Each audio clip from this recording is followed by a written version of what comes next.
Thank you for coming here today to celebrate the life of my amazing grandfather, Józef Soroko. Given the current pandemic, it's truly a testament of how much he meant to you.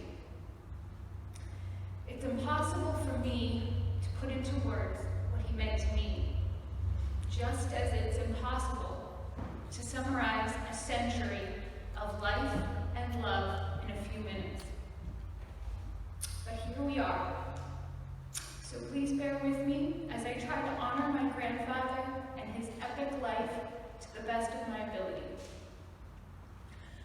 Józef Soroko was born on January 6, 1921, in the village of Bohacki, in what was then Poland, part of modern-day Belarus. He was born the eldest of 6 children, only 2 of whom lived past the age of 2. He and his younger brother Marian lived with their parents in a rural village with about 40 homes. Until age 19, his entire world consisted of about 20 square kilometers. At age 19, he, his younger brother Marian, and their mother were taken by the Soviets and put on a cattle car, where they spent 12 days traveling to Siberia, not knowing at the time where they were going. Their father had been arrested by the NKVD, the predecessor organization to the KGB, approximately 6 months prior. His father had been sent to a gulag called Arkhangelsk in the Arctic Circle. While in Siberia, he and his brother joined the Free Polish Army that was forming and led by General Anders in 1941 and came with it to British command in Persia on August 15, 1942. He served in the Middle East until March of 1944, then with the 2nd Polish Corps in Italy until September of 1946. He fought in the famed Battle of Monte Cassino, in which the 2nd Polish Corps played a major role in helping the Allies defeat Germany. Józef was awarded many medals and awards for his service, including the Polish Cross of Valor, and awards from the British military, including the British Star, the Italy Star, the Defense Medal, and the War Medal. Throughout his life, he was so proud of his time in the Army, and he was an active and well-respected member of Post 37 of the Polish Army Veterans in Boston. There he enjoyed a camaraderie and a true kinship among his fellow veterans living in Boston, and there were many close friendships forged that were till death do us part. At the time of his death, he was the oldest member of the post. After the war, he was reunited with his family in northern England. It was there where he met my grandmother, Olga, also a Pole displaced by World War II. The two met at a Polish dance, and the rest, as we say, is history. They married on February 18, 1950, and my dad was born just a little over a year later in April of 1951. Chocha Irene came in May of 1954, and they lived on a little house on 5 St. Oswald Street in Lancaster. They came to America in 1962, sponsored by his younger brother Marian, who had arrived in the States years earlier. They settled in the Polish section of Dorchester and became active members of this church and the surrounding community. Babcia was the love of his life, and knowing he is now reunited with her makes accepting his death just a tad easier. They navigated their life with love and devotion and were a team in every sense of the word.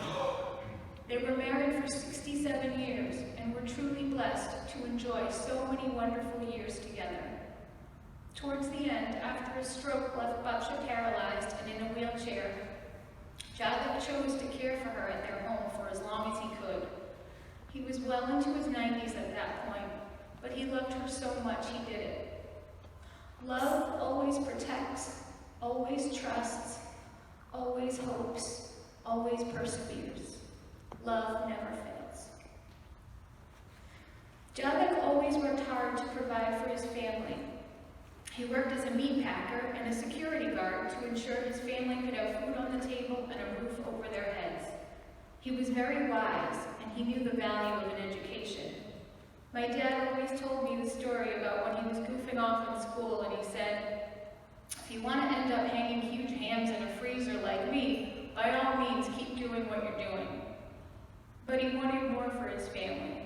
He was hungry for the American dream, and he understood the path to a better life would lie in getting a good education and working hard. I know for a fact he was very proud of his children and grandchildren and great-grandchildren, and he felt very gratified knowing that his sacrifices benefited future Soroko generations. There are so many memories, it's hard to know where to even begin. But here are just a few of mine, and some shared by Jenny, Al, and Anya. Al, who couldn't be here today, but I know she wishes she could. The summer between 7th and 8th grade, he took me on a month-long trip to Poland and England. It was the most amazing experience. The two of us flew to Warsaw, the capital of Poland, a communist country at the time, and we toured the entire country together, staying with family, including many people in this church. Wuya Conrad, Ciocia Henia, Lucy and Mother. We were treated like royalty and enjoyed the sights, food, and culture together.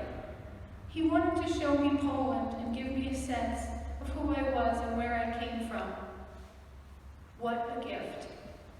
I remember celebrating my 13th birthday in Poland, surrounded by loving family who welcomed us with open arms.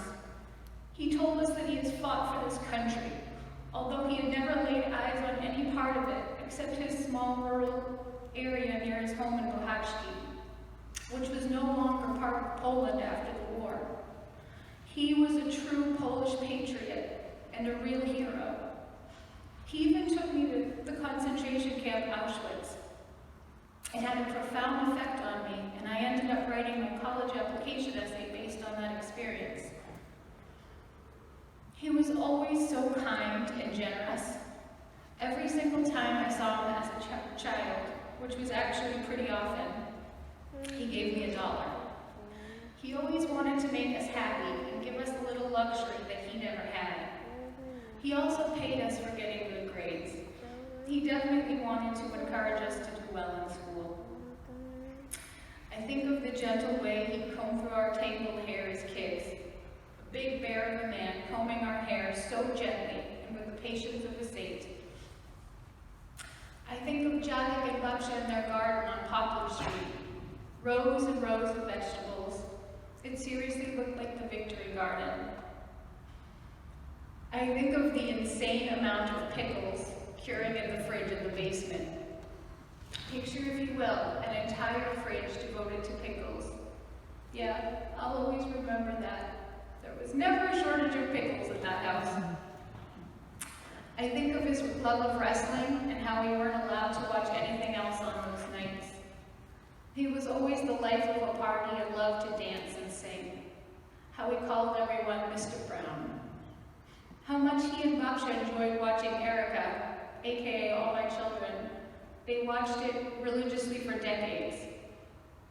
How every visit started with a shot, either brandy or home-mixed cherry vodka. He loved to laugh, and he was always a jokester.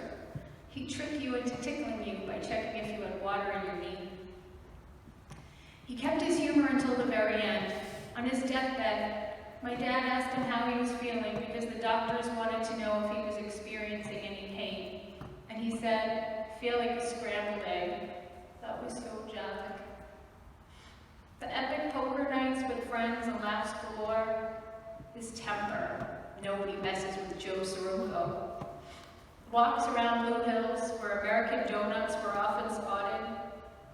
How he was strong like a bull, and he would squeeze your hand with a death grip well into his 90s. He was also a perfect gentleman and would kiss the hand of ladies to greet them. Car rides were always an adventure. I learned all my Polish swears from being in the car while Józef was driving. I'll never forget forget rolling around in the back of the maroon Crown Victoria. That thing was as big as a boat, and Józef loved it. He used to say, "I'm a big man, I need a big car." I remember driving it once, and you seriously had to start turning the wheel about 5 minutes before you actually wanted to turn. It was so loose. All the holidays, Vigilia, Easter, Thanksgiving, they were all so special. He'd tear up sometimes, so thankful for his family and for everything in his life. He lived his life to the fullest, and I hope he's up in heaven with a shop and a good piece of kielbasa, his arm around Babcia, smiling down at us, knowing how much he was truly, truly loved. How do you say goodbye to somebody who meant so much? It's impossible. So for now, let's just say, do zobaczenia, until we meet again, Józef. Until we meet again.